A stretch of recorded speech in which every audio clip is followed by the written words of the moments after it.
Welcome back. If you've been tackling previous year questions for exams like UPSC or SSC, ancient history often feels like a series of disconnected facts. But there is a logic to how these eras fit together. Take a look at this diorama. On one side, we have heavy stone tools.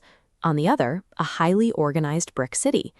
Today, we're going to trace the specific steps that allowed humanity to move from the Stone Age to the urban centers of the Indus Valley. These changes didn't happen overnight. Each era evolved because humans encountered new survival challenges and developed practical ways to handle them. This flowchart tracks our progression. Paleolithic humans were nomadic hunters. In the Mesolithic, they adapted with small stone tools and dogs. The Neolithic transition to farming provided stable food.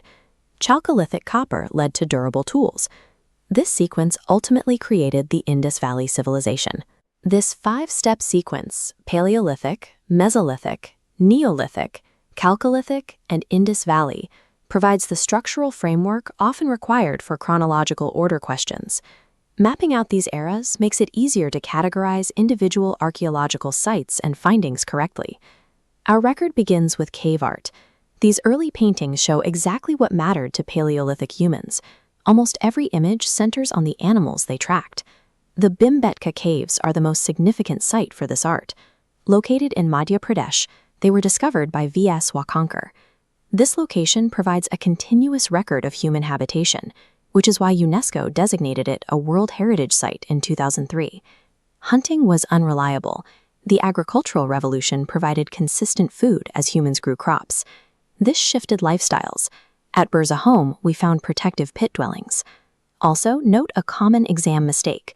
Recent evidence identifies Lahuradadev, not Mehrgarh, as the oldest site for cultivated rice.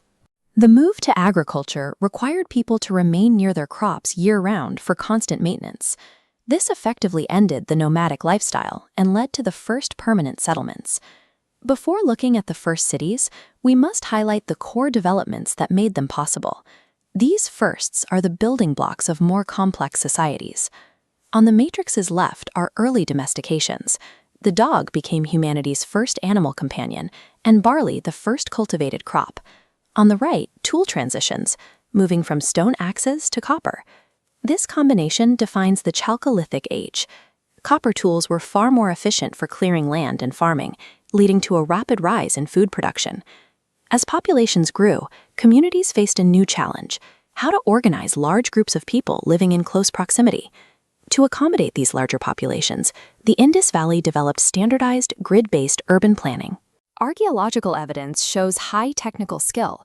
They used standardized, baked bricks for construction and created a sophisticated system of covered drains to manage waste. Box 2 identifies this as a Bronze Age civilization, meaning they used an alloy of copper and tin. Importantly, Box 8 notes a correction. Despite their technical skill, the Indus people did not have any knowledge of iron.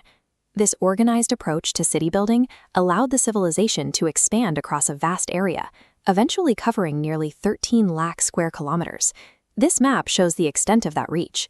The 4 geographical markers to remember are Manda in the north, Daimabad in the south, Setkegendor in the west, and Alamgirpur in the east. We have tracked a path from small groups in caves to a vast network of cities. This progress was driven by a sequence of interconnected innovations in tools, food production, and resource management.